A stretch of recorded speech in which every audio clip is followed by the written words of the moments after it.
حکوومەتی هەرێم لەسەر 4 پرس کۆ دەبێتەوە.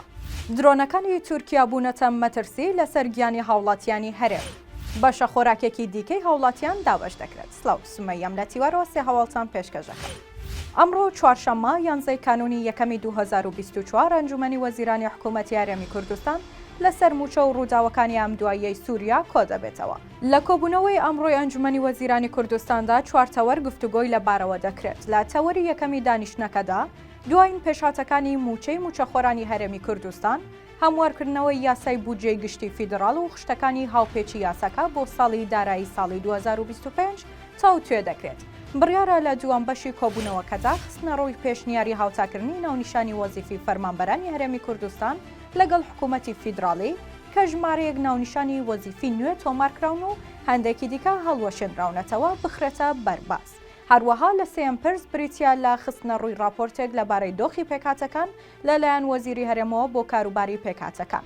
کۆتا پرسیش سەبارەت بە چاوتوێکردنی دوایین پێشهات و ڕووداوەکانی ئەم دواییەی سووریا دەبێت. حکوومەتی تورکیا ماوەیەکی زۆرە بە درۆن ناوچەکانی هەرێمی کوردستان کە نزیکن لە سنووری تورکیاوە بردومان دەکات. ئەمەش بۆتە هۆی دڵەڕاوکێ و ترسی ئەو ناوچانە.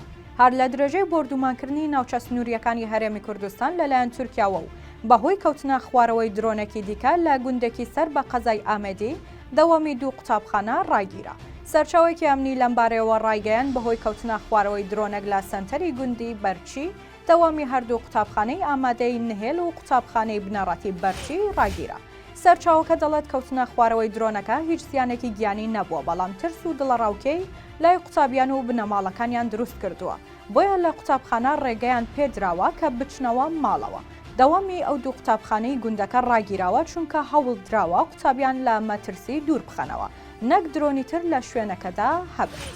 وەزارەتی بازرگانی عێراق ڕایگەیان دەست بە دابەشکردنی دەیەم بەشە ئاردی سەبەتەی خۆراکی هاوڵاتیان دەکرێت. محسین محەممەد بەڕێوەبەری گشتی کۆمپانیای گشتی دانەوێڵە لە وەزارەتی بازرگانی عێراق لە ڕاگەیەنراوێکدا ئاماژەی بەوە داوە کە کۆمپانیاکەیان ئەمڕۆ چوارشەممە 11 کانونی یەکەمی 2024 لە ڕێگەی بریکارەکانی خۆراکەوە دەست بە ئامادەکاریەکان بۆ دابەشکردنی دەیەم بەشە ئاردی ئەم ساڵی سەبەتەی خۆراکی هاوڵاتیان دەکات.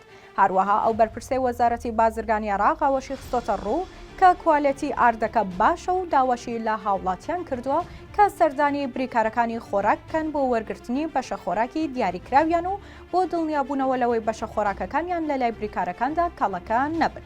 جێگەی ئاماژەیە هەرێمی کوردستان بۆ بەشە خۆراکی مانگانە ساڵانە پێویستی بە نزیکەی 650,000 تۆن ئارد دەبێت کە بۆ هەر کەسێک 9 کیلۆ ئارد دەدرێت.